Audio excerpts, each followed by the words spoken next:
अगले क्वेश्चन में दिया है हमारे पास कि दो चबी एस्ट्रोनॉट्स हैं, उनका मास जो है वो थोड़ा सा ज्यादा है।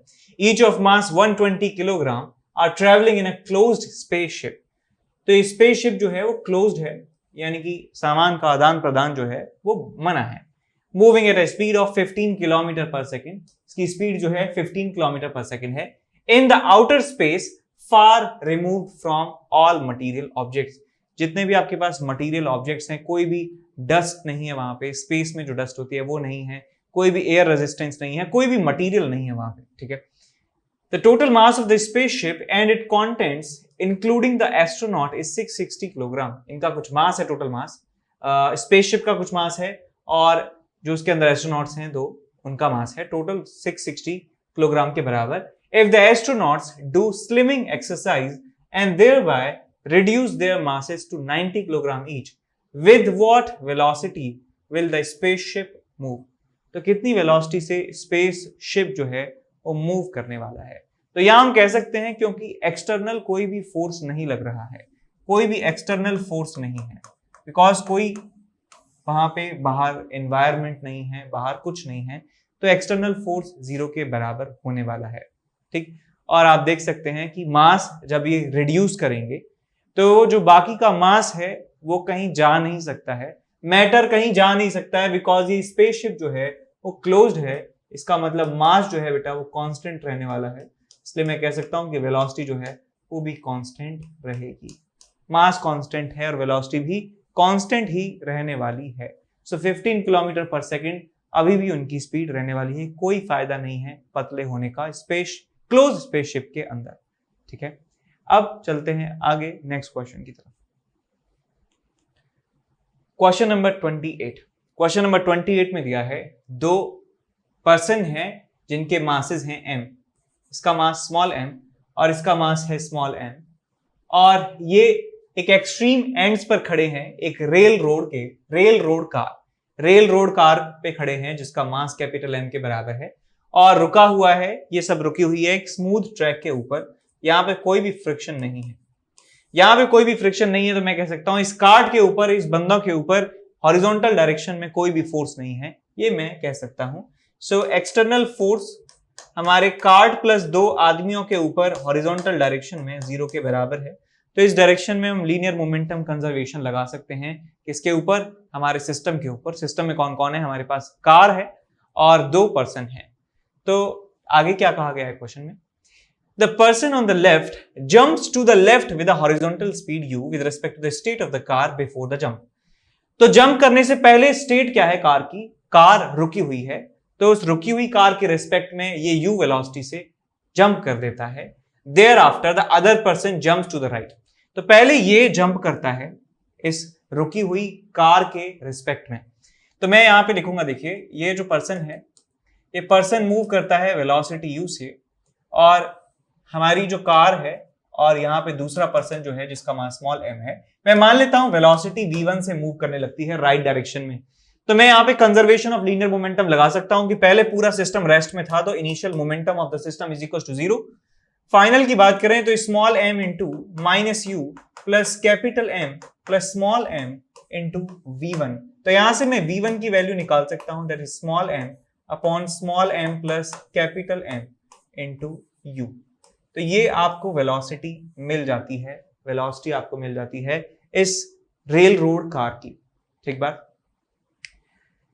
अब इसके बाद क्या होता है, क्वेश्चन में दिया है कि thereafter the other person jumps to the right, ये जो पर्सन है ये कूदता है with the same horizontal speed with respect to the state of the car before his jump। यानी कि अब कार जो है वो मूव कर रही है, तो मूव करती हुई कार के रेस्पेक्ट में ये u वेलोसिटी से मूव करता है, यानी कार की जो वेलोसिटी है v1 ऑलरेडी है, ये u उसके रेस्पेक्ट में कूदता है। इसका मतलब इसकी ग्राउंड से देखने पर जो वेलोसिटी हो जाएगी, कि इसकी ग्राउंड से देखने पर जो वेलोसिटी आपको मिलने वाली है that is v1 plus u, और हमारी ये जो कार है इस कार की वेलोसिटी मैं मान लेता हूं v2 के बराबर हो जाती है, कार की जो वेलोसिटी है v2 के बराबर हो जाती है, ये मैंने अज्यूम कर लिया है। अब ये आपको समझ में आया कि नहीं, देख सकते हैं, देखिए कि पहले जो हमारी कार थी वो v1 वेलोसिटी से मूव कर रही थी, तो मैं कह सकता हूं velocity of man with respect to car जो है वो u होनी चाहिए आई कैप डायरेक्शन में। तो मैं इसको लिख सकता हूं velocity of man with respect to ground minus velocity of car is equals to u I cap. So velocity of man with respect to ground यदि हम निकालेंगे तो आपको मिलेगा u I cap plus velocity of car, तो ये आपको मिल जाएगा u I cap plus v1 I cap, तो आपको मिल जाएगा u plus v1 I cap.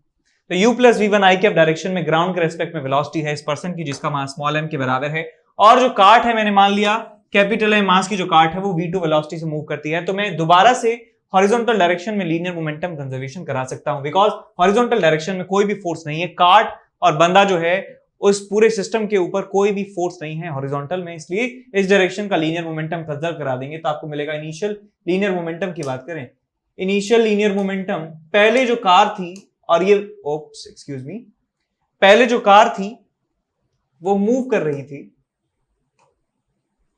पहले जो कार थी वो मूव कर रही थी स्मॉल m प्लस ये जो बंदा था ये मूव कर रहा था वेलोसिटी v1 से, वेलोसिटी v1 से मूव कर रहा था, इज इक्वल्स टू फाइनली जो है ये जो बंदा है ये मूव करता है u प्लस v1 वेलोसिटी से, और ये जो कार है हमारी ये मूव करती है वेलोसिटी v2 से। अब हमें ये सॉल्व करना है v2 के लिए क्वेश्चन, और हम निकाल चुके हैं ऑलरेडी, हम निकाल चुके हैं v1 की वैल्यू कितनी आई थी हमारे पास, v1 की वैल्यू देखिए कितनी आई थी, ये u से गया था small m into u divided by small m plus capital M, क्या आई थी आपके पास v1 की वैल्यू।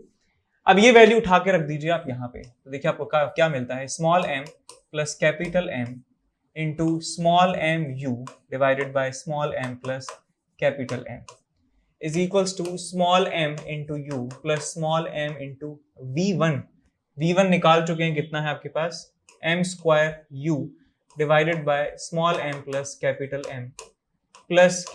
M into v2। ठीक, समझ में आया। सो m प्लस m से m प्लस m गायब हो चुका है, और आपको mu से mu गायब हो चुका है, और आपको मिल जाएगा यहां से v2 is equal to minus of m square by capital M into u divided by small m plus capital M। तो ये रिजल्ट आपको मिल जाएगा। यहाँ पे माइनस साइन आपको क्या दिखा रहा है, माइनस साइन ये दिखा रहा है कि जो हमारी कार्ट है वो अल्टीमेटली लेफ्ट डायरेक्शन में जाएगी। तो मैं कह सकता हूं यहाँ पे माइनस इंडिकेटिंग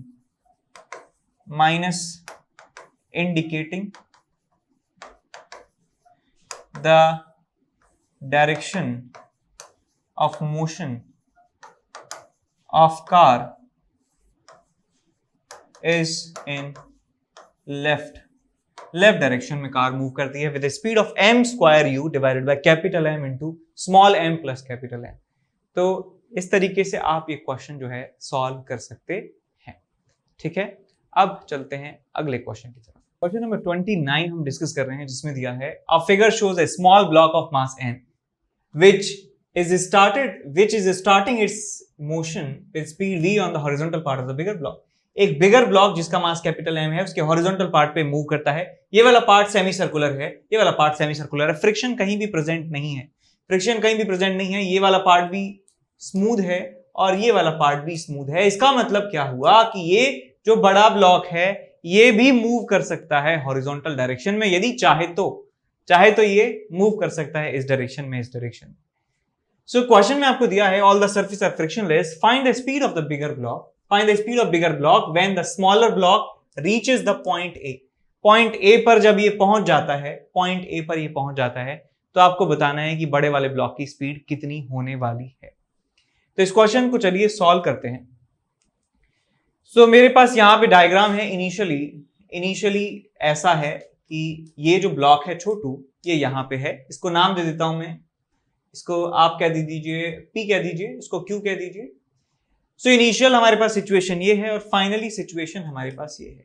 फाइनली आप देखिए बेटा, जब ये छोटू ब्लॉक ए पॉइंट पर पहुंच जाता है, ए पॉइंट पर ये पहुंच चुका है, तो मैं ये कह सकता हूं कि ये जो छोटू ब्लॉक है इसकी वेलोसिटी हॉरिजॉन्टल डायरेक्शन में 0 हो चुकी है with respect to this bigger block. कैसे? यदि मान लीजिए, यदि मैं इस इंस्टेंट पे मैं मान लीजिए ए को रोक देता हूं, मैंने इस ए को कस के पकड़ लिया है, इस बड़े ब्लॉक को मैंने कस के पकड़ लिया कि बस यहीं रहे, जा नहीं कहीं पे।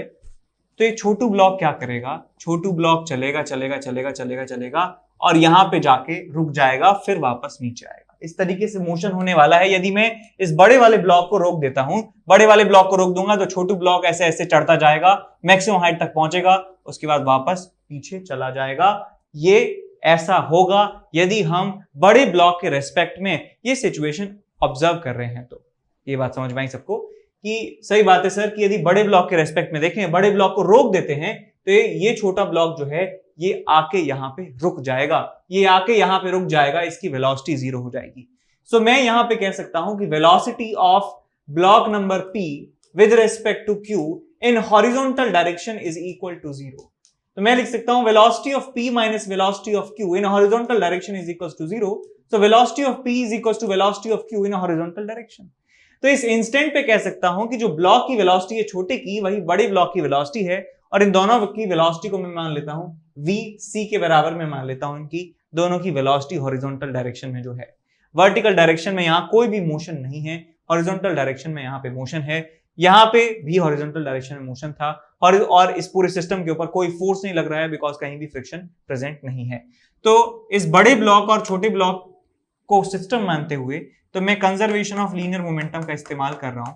F external in x direction is equal to 0, इसलिए लीनियर मोमेंटम कंजर्वेशन कर सकता हूं। P initial is equal to P final, P initial is equal to P final लगा सकता हूं।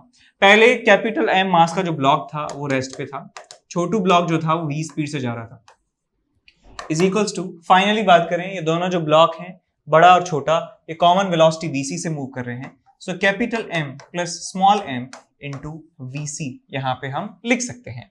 तो आपको यहां से कॉमन वेलोसिटी मिल जाती है, that small m divided by capital M plus small m। तो ये रिजल्ट आपको यहां पे मिल जाता है। इतनी वेलोसिटी से ये मूव कर रहे हैं दोनों के दोनों जो ब्लॉक हैं इस समय पर। ठीक बात समझ गए? अब चलते हैं अगले क्वेश्चन की तरफ। इस क्वेश्चन में दिया है bullet of mass m small m moving at a speed of v hits a ball of mass capital M kept at a rest। एक बुलेट है ये स्मॉल m, ये मूव कर रही है वेलोसिटी v से। हमारे पास एक बॉल है जिसका मास है m, ये टकराती है और क्या होता है, बड़ी वाली बॉल जो है ये मूव करने लगती है v1। बड़ी वाली बॉल में से कुछ मास जो है माइनस हो जाता है माइनस m डैश, और जो बुलेट है उसका मास थोड़ा बढ़ जाता है m plus m dash. So bullet का मास बढ़ गया, बुलेट ने इसका छोटा सा पार्ट जो है वो खींच लिया, और मान लीजिए न्यूटेला का जार है, हमने इसको बुलेट मारा और थोड़ा सा न्यूटेला बुलेट पे लग गया और बुलेट का मास बढ़ गया, इस कंटेनर का मास जो है घट गया है। इस कंटेनर की जो वेलोसिटी है, इस बॉल की जो वेलोसिटी है, ये v1 के बराबर क्वेश्चन में दी हुई है, और बुलेट की वेलोसिटी आपसे पूछी गई है, बुलेट की वेलोसिटी कितनी होने वाली है। मैं बुलेट की वेलोसिटी मान लेता हूं v2 के बराबर है। इनिशियली सिचुएशन आपके पास ये थी और फाइनली सिचुएशन आपके पास ये है, कोलिजन हो रहा है, कोई एक्सटर्नल फोर्स इन्वॉल्व नहीं है, तो मैं यहां पे लगा सकता हूं P initial of the system is equal to P final of the system. Because जो फोर्स लगे हैं बेटा कोलिजन के दौरान, जो फोर्सेस लगे हैं वो एक दूसरे के ऊपर बराबर लगे हैं। जितना फोर्स इस बॉल ने बुलेट पे लगाया है उतना ही फोर्स इस बुलेट ने बॉल पे लगाया है। तो मैं कह सकता हूं पूरे सिस्टम का जो लीनियर मोमेंटम है हॉरिजॉन्टल डायरेक्शन में वो कंजर्व रहेगा। सो यहाँ पे P initial is equal to P final इस्तेमाल कर सकते हैं। इनिशियल स्मॉल m मूव कर रहा था वेलोसिटी v से, कैपिटल M 0 पे था, इज इक्वल्स टू ये स्मॉल नहीं, this is capital M minus m dash into v1, और यहाँ पे आपको मिल जाएगा small m plus small m dash into v2। तो यहां से आपको वैल्यू मिल जाती है v2 की, आपको मिलेगा small m into v plus, इसको इधर ले जाइए तो आपको मिल जाएगा m dash minus capital M into v1 and this whole thing divided by small m plus small m dash. तो ये आपको वेलोसिटी मिल जाती है बुलेट की। ठीक है, ये ऐसे सॉल्व हो गया। अब चलते हैं अगले क्वेश्चन की तरफ। अगले क्वेश्चन में हमें दिया है एक ब्लॉक है जिसका मास 2 किलोग्राम के बराबर है और वो मूव कर रहा है 2 मीटर पर सेकंड से, कोलाइड करता है, हेड ऑन कोलाइड करता है with another block of equal mass kept at rest. Situation है ऐसी कि हमारे पास एक ब्लॉक है, 2 किलो मास है, 2 मीटर पर सेकंड से जाता है और एक आइडेंटिकल ब्लॉक से टकरा जाता है which is initially at rest. अब कोलिजन है, कैसा, इलास्टिक है क्या? नहीं। Find the maximum possible loss in kinetic energy due to the collision. Maximum possible loss in kinetic energy. Kinetic energy में लॉस जो होता है वो इसलिए होता है बिकॉज इन दोनों जो कोलाइडिंग ऑब्जेक्ट्स हैं उनमें इरिवर्सिबल जो है डिफॉर्मेशन हो जाते हैं। उसकी वजह से जो एनर्जी है काइनेटिक एनर्जी, उसका कुछ पार्ट जो है डिफॉर्मेशन में खर्च हो जाता है, इसलिए काइनेटिक एनर्जी में लॉस आ जाता है। अब जितना ज्यादा डिफॉर्मेशन होगा उतना ही ज्यादा काइनेटिक एनर्जी में लॉस होगा। तो मैं कह सकता हूं कि यदि E की वैल्यू 0 के बराबर है, if E is equal to 0, यानी कि कोलिजन जो है परफेक्टली इनइलास्टिक है। That is if collision is perfectly inelastic,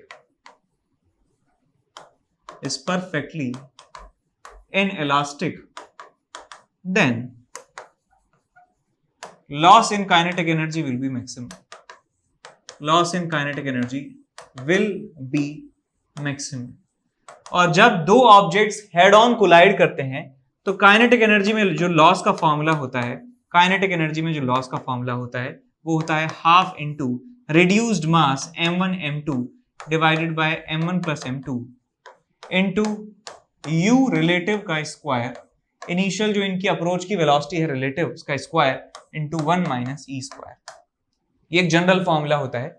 यहाँ पे E की जो वैल्यू है 0 के बराबर आपको पुट करनी है, ये E की वैल्यू 0 के बराबर आपने पुट कर दी और मासेस जो है 2 और 2 किलो हैं, तो आपको मिल जाएगा यहाँ से half into 2 into 2 4 upon 2 plus 2 4 which is 1 into u relative, इनके बीच का रिलेटिव वेलोसिटी कितना है, इसका वेलोसिटी 2 है, इसका वेलोसिटी 0 है, तो 0 माइनस माइनस 2 या 2 माइनस 0 या 0 माइनस 2, आपको मैग्नीट्यूड मिलेगा 2 का स्क्वायर कितना हो जाएगा आपके पास 4, तो आपको मिल जाता है यहाँ से 2 जूल। सो 2 जूल का मैक्सिमम लॉस जो है यहाँ पे हो सकता है काइनेटिक एनर्जी का। ठीक, तो पहले वाले पार्ट का आंसर हमारा आ जाएगा 2 जूल के बराबर। अब सेकेंड पार्ट में पूछा है if the actual loss in kinetic energy is half of the maximum, then find the coefficient of restitution. अब जो लॉस है वो इसका आधा है, यानी लॉस 1 जूल के बराबर हुआ है, so we have to find the coefficient of restitution. अब ये फॉर्मूला दोबारा लगा दीजिए। so काइनेटिक एनर्जी में लॉस का फॉर्मूला हमने अभी देखा, that half into m1 m2 divided by m1 plus m2 into u relative का square into 1 minus e square, और ये क्वेश्चन में आपको दे रखा है this is half of the maximum loss that can happen which is 2। तो ये value कितनी आ चुकी है, 1 के बराबर ही आ चुकी है। वैल्यू रखिए यहाँ पे, स्टार्ट करिए 1/2, ये वैल्यू आती है आपके पास 1, u रिलेटिव आता है आपके पास 2 का स्क्वायर, 1 माइनस ई स्क्वायर, ये नहीं निकालना ही हमको, e की वैल्यू इज इक्वल टू 1। सो एक 2 से 2 चला गया, आपको मिल गया 1 minus e square is equal to 1 minus 1, ये क्या हो गया 1/2। ठीक बात, 1 माइनस 1/2, 1/2 ही हो गया, 1 माइनस 1/2 क्या होगा 1/2। So e square is equal to 1 minus 1/2 is equal to 1/2, और ई की वैल्यू आपको मिल जाती है 1/√2 के बराबर। ई इज 1/√2 यदि लॉस जो है मैक्सिमम लॉस का आधा है। तो अब चलते हैं अगले सवाल की तरफ। क्वेश्चन नंबर 41 जो है हम डिस्कस कर रहे हैं, जिसमें दिया है a block of mass 2 kilogram moving on a frictionless horizontal surface with the velocity of 1 metre per second. यानी कि एक ब्लॉक ये है, एक ब्लॉक ये है, ये रेस्ट में है, इसके साथ एक स्प्रिंग जुड़ी हुई है, ये ब्लॉक 10 मीटर पर सेकंड से स्मूथ सरफेस पर मूव कर रहा है। This is a smooth surface, mu की वैल्यू 0 के बराबर है। The spring constant of the spring fixed at one end is 100 newton per metre. इसका हमें के वैल्यू क्वेश्चन में दिया हुआ है। We have to find the maximum compression of the spring. तो हमें इस स्प्रिंग में मैक्सिमम कंप्रेशन जो होगा वो हमें कैलकुलेट करना है। तो इस क्वेश्चन को कैसे करना है, आप पहले ये सोचिए, यदि मैं इस ब्लॉक को रोक देता हूं, 2 kg के ब्लॉक को यदि मैं रोक देता हूं जहां पे स्प्रिंग लगी है, तो क्या होगा? तो होगा क्या कि ये वाला जो ब्लॉक है ये मूव करेगा आगे की डायरेक्शन में, और ये इस स्प्रिंग को कंप्रेस करेगा। ये जो है, ये रिमोट जो है, ये मानिए कि ये ब्लॉक है, और ये ब्लॉक आगे की तरफ बढ़ रहा है, इस स्प्रिंग को कंप्रेस कर रहा है, और कंप्रेस किया और कंप्रेस किया और कंप्रेस किया, एक लिमिट होगी जहां तक ये इस स्प्रिंग को कंप्रेस कर सकता है, उसके बाद ये हार मान लेगा, दिस विल गिव अप कि बस मैं और ज्यादा कंप्रेस इस स्प्रिंग को नहीं कर सकता। तो फाइनली आके ये वाला ब्लॉक रुक जाता है। ये बात मैं कह सकता हूं। मैं कह सकता हूं कि जब मैक्सिमम कंप्रेशन इस स्प्रिंग में होगा तो velocity of this block, left block जो है, इसको ए कह देता हूं, इसको मैं बी कह देता हूं। So at maximum compression, at the state of maximum compression, velocity of A with respect to B must be equal to 0। यानी कि ए की वेलोसिटी बी के रेस्पेक्ट में 0 हो जानी चाहिए। तो मैं कह सकता हूं इसने हार मान ली है, स्प्रिंग को मैक्सिमम कंप्रेस ये कर चुका है। अब यहां ये रिलेटिव वेलोसिटी 0 दे रखी है, तो मैं लिख सकता हूं इसको velocity of A minus velocity of B is equal to 0। इसका मतलब velocity of A is equal to velocity of B. यानी कि मैं इतना श्योर हूं कि ग्राउंड से देखने पर उस समय जब मैक्सिमम कंप्रेशन हो रहा होगा, जब दोनों की वेलोसिटी जो है वो बराबर होगी विद डायरेक्शन, यानी ये भी इधर जा रहा होगा विद सम वेलोसिटी एंड ये भी जा रहा होगा इधर विद सम वेलोसिटी, और वो वेलोसिटी जो है मैं मान लेता हूं vc के बराबर है, मैं मान लेता हूं vc के बराबर है। तो बात ऐसी हुई है कि पहले एक ब्लॉक जा रहा है, इसका मास है 2 किलोग्राम और ये मूव कर रहा है 1 मीटर पर सेकेंड से। यहां पे स्प्रिंग वाला एक ब्लॉक है जिसका मास सेम है 2 किलोग्राम, ये रेस्ट पे है। बाद में क्या होता है कि स्प्रिंग मैक्सिमम कंप्रेस हो जाती है और जो दोनों ब्लॉक हैं वो कॉमन वेलोसिटी से मूव करने लगते हैं विद कॉमन वेलोसिटी vc। तो मैं एक तो कह सकता हूं कि स्मूथ सरफेस है और इस पूरे सिस्टम पर कोई हॉरिजॉन्टल फोर्स नहीं है, इस पूरे सिस्टम पर कोई भी हॉरिजॉन्टल एक्सटर्नल फोर्स नहीं है, हॉरिजॉन्टल में कोई भी एक्सटर्नल फोर्स नहीं है। सो पूरे सिस्टम का लीनियर मोमेंटम पूरे सिस्टम के फाइनल लीनियर मोमेंटम के बराबर हो जाएगा। यहां सिस्टम का लीनियर मोमेंटम लिखूंगा तो लिखूंगा 2 into velocity 1 plus 2 into 0 is equal to, यहां देखिए 2 into vc plus 2 into vc। तो ये मिल जाएगा आपको 4 टाइम्स vc, ये आपको मिल जाएगा 2, तो vc आपको मिल जाएगा 1/2 मीटर पर सेकेंड के बराबर। So this is the common velocity of the blocks, this is equal to 1/2 metre per second. अब मैं इस स्टेज से लेकर इस स्टेज के लिए मैं कंजर्वेशन ऑफ मैकेनिकल एनर्जी का इस्तेमाल कर सकता हूं। तो यहां पे मैं इस्तेमाल करूंगा using conservation of mechanical energy, conservation of mechanical energy. तो आपको मिलेगा k initial plus u initial is equal to k final plus u final. So initial kinetic energy यहां देखिए half into 2 into 1 square plus यहां पे कोई potential energy नहीं है, स्प्रिंग कंप्रेस्ड ही नहीं है और ना ही एक्सटेंडेड है। यहां देखिए फाइनल काइनेटिक एनर्जी की बात करें, सो 2 टाइम्स, क्योंकि दोनों का मास समान है, दोनों की वेलोसिटी समान है, तो मैंने बाहर ही 2 से मल्टीप्लाई कर दिया है। हाफ इंटू मास कितना है 2, स्पीड का square 1/4 plus potential energy half into k की वैल्यू कितनी है बेटा, k is 100, k into x max का स्क्वायर। ठीक, मैं ये लिख सकता हूं इसे। सो यहां 2 से 2 चला गया, यहां 2 से 2 चला गया, यहां 2 से 2 चला गया, यहां पे 1 है, यहां पे 1/2 है, इधर आएगा तो 1/2 बन जाएगा। So 1/2 is equal to 1/2 into 100 into x max का स्क्वायर, हाफ से हाफ गया, आपको मिल गया xm is equal to 1/10 metre is equal to 10 centimetre. So 10 centimetre maximum compression आपको इस स्प्रिंग में मिलने वाला है। समझ गए?